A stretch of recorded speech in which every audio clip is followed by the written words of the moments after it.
C'est la pire loi que la gauche puisse proposer aujourd'hui, en tout cas depuis 2012.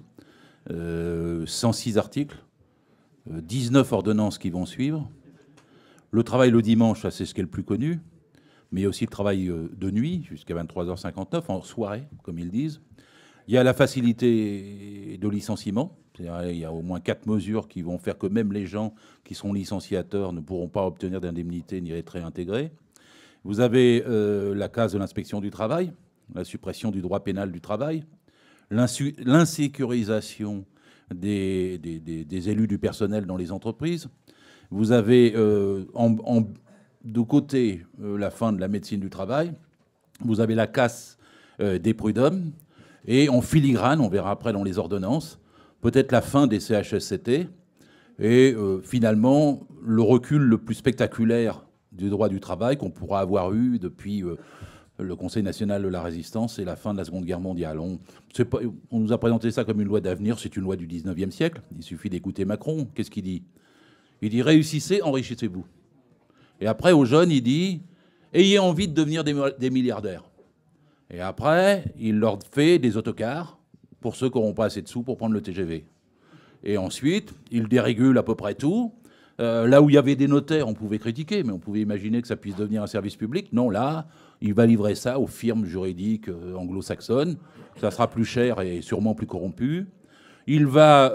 enfin, c'est un phénomène de low cost pour les taxis. La société Uber va pouvoir remplacer la G7 avec des gens qui ne seront même pas salariés. Et en général, c'est la dérégulation. Alors, pourtant, nous, on le sait. Quand on dérégule, ça augmente le chômage. Ce qui permet de lutter contre le chômage, c'est la loi et la régulation. Il n'y a pas d'exemple contraire depuis qu'il y a eu une augmentation des facilités de licenciement. Le chômage a toujours augmenté. Et cette loi Macron va être une loi pour le chômage. Ça va être une loi contre les salariés. Ça va être une loi rétrograde à 100%. Il n'y a pas encore de conscience suffisante parce qu'elle est présentée de façon compliquée. Je vais vous donner un exemple. Il y a un article technique, il a même fallu que je le lise 2 fois avant de le comprendre, qui disait on change l'article 2064 du Code civil, on va enlever une suppression dedans. Bon, tout le monde n'était pas allé voir la suppression de l'article 2064 du Code civil. C'est simple. C'est le petit alinéa qui dit que le contrat de travail n'est pas un contrat ordinaire de droit civil. Donc il peut devenir un contrat ordinaire de droit civil. Alors, les gens vont se dire qu'est-ce que ça veut dire? Ben, ça veut dire que vous passez un contrat de gré à gré avec votre employeur qui peut ne pas relever des prud'hommes ni du contrat de travail. C'est même l'abolition finalement du droit du travail. Ça ne se fera pas du jour au lendemain.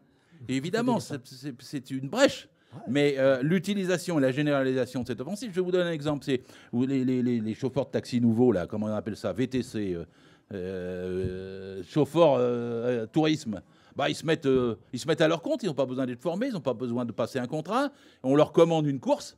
Vous avez même un feuilleton à Londres maintenant sur les télés qui raconte ça. Le gars, il est au service de la mafia, il a un contrat 0 heure, et quand le mafieux l'appelle, il arrive. Là, ça sera la société Uber. Hein, une nuit, il fera une course à 4 € parce qu'il n'y a pas de compétition, il n'y a personne. Et puis, bah, vous allez payer 250 € quand vous revenez de la fête au jour de l'an, comme ça a été le 1er janvier dernier. Et Uber fera du low cost, des variations de prix, il déterminera les prix centralement, il enverra ses hommes non salariés partout où ils voudront, et vous aurez une casse de tout un secteur. Mais vous pourrez avoir ça dans le nettoyage. Vous pourrez avoir ça pour les femmes de ménage. Vous pourrez avoir ça pour les profs qui donnent des cours le soir. Ça existe déjà en partie d'ailleurs, et qui aident aux devoirs. C'est-à-dire que vous pouvez avoir une casse de petit à petit de centaines de milliers d'emplois qui ne relèvent plus du contrat de travail, donc il n'y aura plus de cotisation sociale, ça fera des rentrées en moins, qui relèveront d'un contrat civil, qui ne redonneront pas quand il y a un conflit au prud'homme et qui seront tranchés par un juge de paix ordinaire. Alors c'est une petite brèche, les gens. Pourquoi quelqu'un qui se prétend de gauche, qui est dans un gouvernement de gauche, ose-t-il faire ça? Et pourquoi l'ensemble de la société et le syndicat ne sont-ils pas vent debout?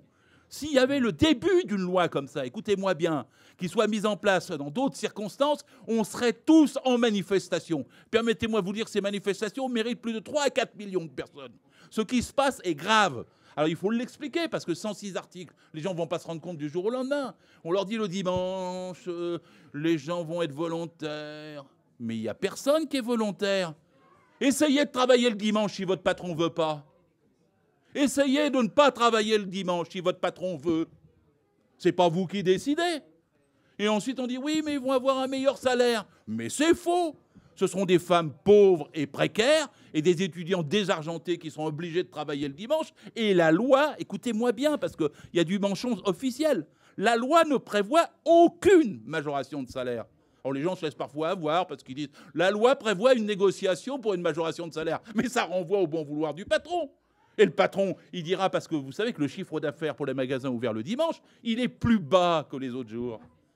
Ce qui est de toute façon en plus est acheté le dimanche ne l'est pas le lundi. Et un emploi précaire créé le dimanche n'est plus là le lundi. Ça ne créera pas d'emplois. Ça ne fera que de supprimer des emplois chez les petits commerçants. La DARES a calculé, c'est plus de 30 000 emplois en main. C'est une loi de chômage le dimanche. Tout ce qu'on vous dit sur ça créera du boulot, de les affaires, c'est faux. Et donc, ni les salariés, ni les usagers n'y ont intérêt. De toute façon, les magasins seront vides le dimanche au bout de quelques semaines, quand tout sera ouvert. Il faudra payer de l'électricité, du gardiennage et des frais pour que ça fonctionne. Quel est le but? C'est un but idéologique et pas économique. Le but, c'est de casser la semaine de travail. Le but, c'est de casser la durée légale du travail. C'est la même chose pour le travail en soirée. Il y a besoin d'acheter du parfum en soirée sur les Champs-Élysées. Mais à qui on va faire croire ça? Il y a des Chinois embusqués qui s'attendent là que ça ouvre et ils attendent que ce soit 21h ou 22h. Ils vont acheter subitement leur parfum et quand il n'y a pas le parfum, ils sont fâchés. Et ils appellent tout de suite Laurent Fabius pour dire « Mais comment nous ne sommes pas bien traités sur les Champs-Élysées pour acheter du parfum le soir? On veut absolument des femmes esclaves qui viennent d'Aubervilliers et qui restent jusqu'à 23h59 et qui rentreront chez elles à 2h du matin pour acheter du parfum. » Mais enfin, qui croit ça? Les touristes chinois, ils ont des tours opérateurs qui prévoient sur 4 ou 5 jours l'après-midi commerce, l'après-midi achat. C'est jamais le soir. Et deuxièmement, si les Chinois vous se mettez à acheter du parfum, maintenant ils ont une bonne solution, c'est de l'acheter dans l'aéroport, en free tax, à Blagnac, parce que c'est un aéroport qui est devenu chinois et que Macron a vendu. Et donc il y a une absurdité à nous faire croire qu'il y aurait quelque chose de plus le dimanche. C'est purement idéologique. Et ce gars-là, je ne sais pas d'où il vient, ou plutôt je sais trop bien. Il n'a jamais compris ce qu'était un syndicat, il n'a jamais bossé dans une cantine, il n'a jamais bossé dans un chantier, il ne sait pas ce que c'est que de faire, c'est un patron qui vous presse pour faire plus de 48 heures par semaine. Il dérégule, mais les dérégulations, ça fera qu'il y aura moins d'embauches. Si les gens travaillent 2 fois plus, ça sera la place de ceux qui n'ont pas de boulot. Toute dérégulation se traduit par un drame social. Seule la régulation et la loi est un signe de civilisation et de progrès humain. Et si vous régulez, vous partagez le travail. Et il faut partager le travail, il faut aller vers 30 heures et pas remettre en cause les 35 heures quand on a 6 millions de chômeurs. Et Macron est un ovni qui vient, qui ne comprend pas la société, qui ne sait rien, il est plongé avec des projets du 19e siècle et avec ceux du MEDEF pour arriver aujourd'hui à nous imposer une dérégulation sur tout. Alors, je n'ai pas tout dit, parce que même sur la lutte pour le travail illégal, ça ira mal. Parce qu'il n'y aura plus de droit pénal du travail. On ne verra plus un patron au tribunal entre 2 délinquants parce qu'il aura du travail dissimulé. Ça sera maintenant l'administration qui le convoquera, qui lui dira « Écoutez, vous n'êtes pas en règle. Voulez-vous vous mettre en règle? Si vous avez un délai, et puis si ça ne se passe pas, on vous interdira pendant 1 mois maximum. Et puis selon les circonstances, on négociera avec vous, ça sera du plaidé coupable. Il n'y a plus de droit pénal du travail. Quand un patron fait une faute inexcusable, quand il prend du travail au noir, ça sera du négocié avec l'administration. Et donc avec des gens qui politiquement auront l'oreille, parce que comme ce ne seront plus les inspecteurs du travail qui le feront, mais les directeurs anciens du travail qui s'appellent directs maintenant, eh bien on parlera entre gens du beau monde, entre sous-préfets et puis employeurs. Les prud'hommes, c'est pareil, ils ont supprimé les élections prud'hommes, mais vous vous rendez compte? Supprimer les élections prud'hommes. Ils ont dit que c'est parce qu'il y avait 34,5% de votants. Si on se met à supprimer toutes les élections, qu'on 34,5% de votants en République, il ne va plus y en avoir beaucoup.